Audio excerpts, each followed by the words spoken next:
tanto trabajar y no tengo nada, tanto trabajar y no tengo nada, trabajar y trabajar y no tengo nada, para que sepa. Mi trabajo digno me permite cubrir mis necesidades materiales. ¿Qué relación tienen las necesidades materiales con la dignidad del trabajo? ¿Estamos esclavos o no somos esclavos? ¿O la única razón de un trabajo es pagar el castigo o generar riqueza? Voy a ser millonario en 5 días si uso un audio en la tendencia. Antonio. Sí, y yo creo que en relación a lo que dijimos en el primer segmento, llegamos al tema de lo que Bolívar decía en el discurso de Angostura, cuando hablaba del el gobierno más perfecto, y lo resumió en 3, como dice allí, mayor suma de. Entonces dice, mayor suma de felicidad posible, mayor suma de seguridad social y mayor suma de estabilidad política. Ese era el modelo de gobierno del libertador Simón Bolívar. Entonces, ahí son los fines, por ejemplo, del Estado. Correcto. El Estado está para eso. Justamente en eso, para eso iba, ¿no? Porque en el artículo 3 de la Constitución dice eso que está diciendo Atenógenes, ¿ok? Que la educación y el trabajo son los procesos fundamentales para alcanzar los fines del Estado. Y cuando revisamos cuáles son los fines del Estado, el artículo te lo dice. Número 1, defensa y desarrollo de la persona y el respeto de su dignidad.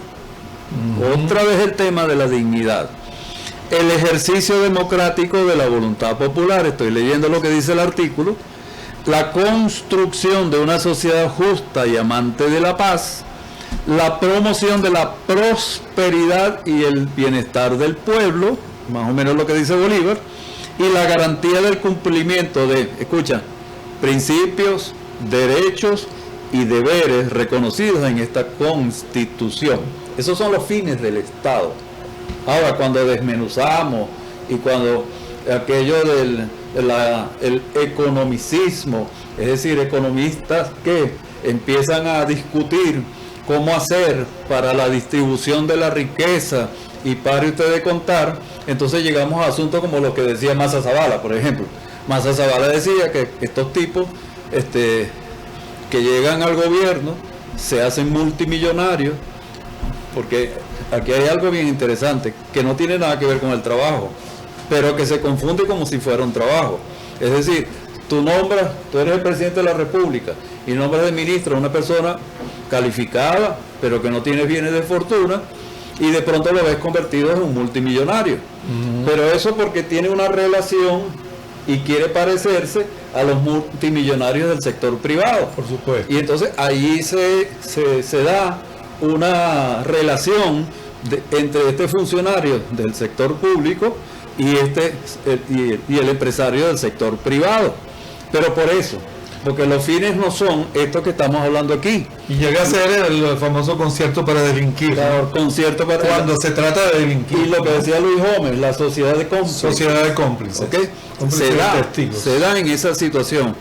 Entonces, el tema aquí es, ¿qué es la mayor suma de felicidad? ¿Qué es la mayor suma de seguridad social? Porque nosotros tenemos un artículo, el artículo 91 de la Constitución, y permítame porque es parte del asunto, todo trabajador o trabajadora tiene derecho a un salario suficiente, escuchen, que le permita vivir con dignidad.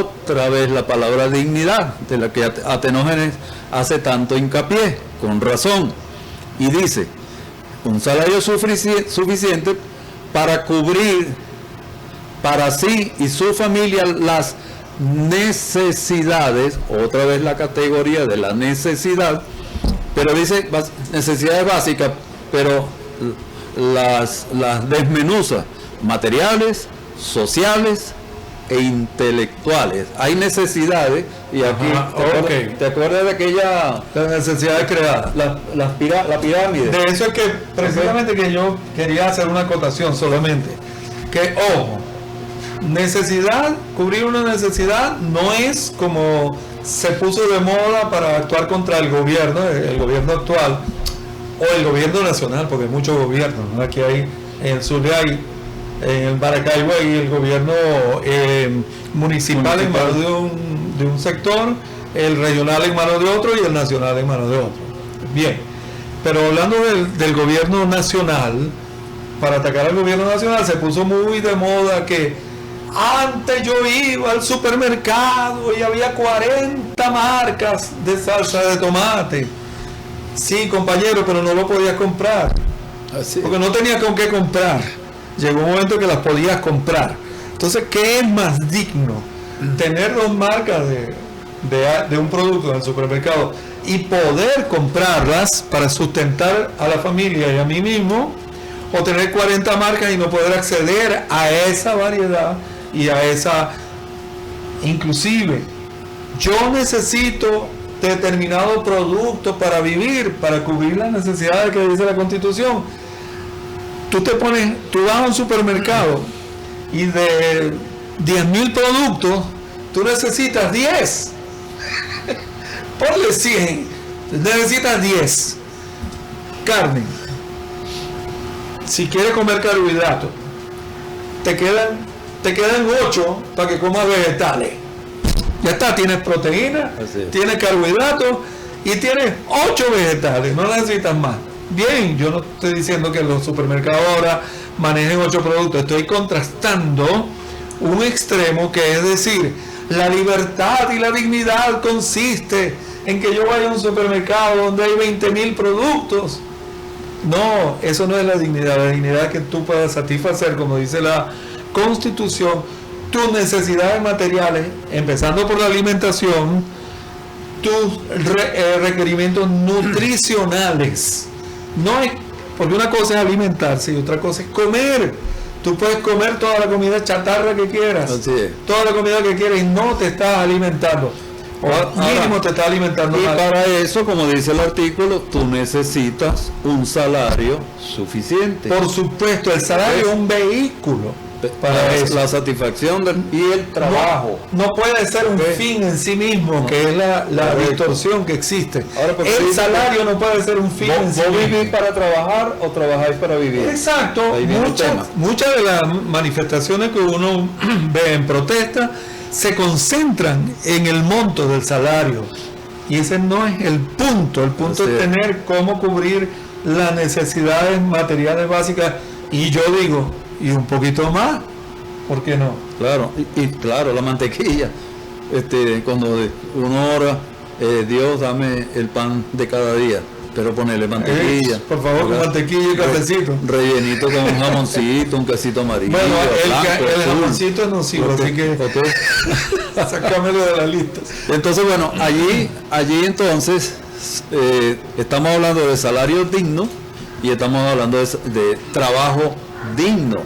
Ahora, la persona, por ejemplo, de este edificio que se dedica a la limpieza, ¿eso es un trabajo digno? Bueno, hay mucha tela, como dicen los españoles. Yo en principio puedo decir que sí, siempre y cuando la persona conserve su dignidad y dignifique ese trabajo. Correcto. Antonio, por cierto, una recomendación fuera del tema del trabajador: está haciendo mucho calor y hay que cuidarse, hay que bajarle 2 a la intensidad del antipático sistema simpático. O sea, calmarse un poco, concentrarse en el aquí y ahora, tomar mucha agua sin exceso porque te inflama también. Y miren cómo estoy yo. O sea, esto no es porque el trabajo lo hizo Dios como castigo. Esas son las poquitas salidas que yo hago y miren el efecto que produce acá en la piel. Entonces, por acá calibren, midan la medida de... Midan la medida. Vamos a ponerle... Midan cuánto se debe cuidar uno en este momento Y eso tiene mucho que ver con que si hay conflictos sociales y hay conflictos personales, son el detonante o pueden ser el detonante para algo peor que lo que nos produce el calor. Ese calor interno en la cabeza. Correcto, ahí estás tocando un tema bien interesante. ¿Te acordás, por cierto, que el argentino que decía, en Maracaibo está haciendo tanto calor que hasta la gallina pone los huevos fritos? Pone los huevos fritos, pero ahí las vacas ponen la leche en polvo, etc. Sí, pero ahí hay un tema que acabas de tocar, el tema de la temperatura, porque entonces, ¿cuánta gente nos está viendo ahorita que producto de estos benditos apagones se le quemó el aire acondicionado? Claro, y se autosuben la temperatura. Y el salario no es suficiente para poder reparar ese aire que le permita vivir una vida digna. ¿Nos estamos yendo ya? Se puede dignificar un estado de cosas donde se te va la luz, el salario es poco, etcétera.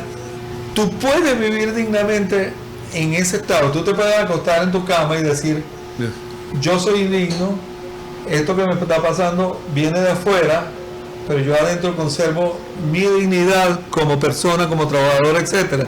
Yo pienso que ese es el punto central de cualquier reflexión. Así es. Porque las circunstancias, yo no puedo ir a prender la luz, no puedo, o sí. Yo no puedo ir a Miraflores y agarrar a Maduro por una oreja y poner otro presidente. O si fuera otro presidente, yo no estoy hablando específicamente del presidente actual, Nicolás Maduro. De pronto el año que viene, no se sabe. No puedo cambiar ciertas circunstancias, pero sí me puedo cambiar a mí mismo. Sí me puedo cambiar a mí mismo. Sí le puedo bajar a la temperatura del rencor, del odio, del resentimiento. Y de la queja constante. Del pensamiento negativo. El pensamiento negativo, doctora, ¿verdad que hace más daño que cualquier otra cosa? Así es. Solamente una estadística se le dio a una muchacha por ahí donde estábamos en el café. En Japón mató más gente el suicidio que el COVID. Saquen la cuenta. ¿Y en Japón se le va la luz? No. ¿Hay problemas con los salarios? No. ¿Pasan hambre? No. ¿Y por qué se matan? Hay que analizar eso. Entonces, en resumen, salario digno más trabajo digno, salario suficiente, y entonces valdría la pena ir por el tema de la indexación. Una preguntita para que lo dejemos ahí. ¿Tú has hecho algún trabajo indigno alguna vez? Indigno, a ver. Ok, no, piénsalo porque no tenemos mucho tiempo. La otra cosa. En el próximo segmento podemos hablar de eso. ¿Has hecho algún trabajo donde han pisoteado tu dignidad o tú te has sentido indigno a pesar de que el trabajo es digno? Han querido hacerlo, pero no han podido. Okay. Vamos entonces al tercer segmento. Con vos y yo, ¿no? Vos y yo. Para que sepáis.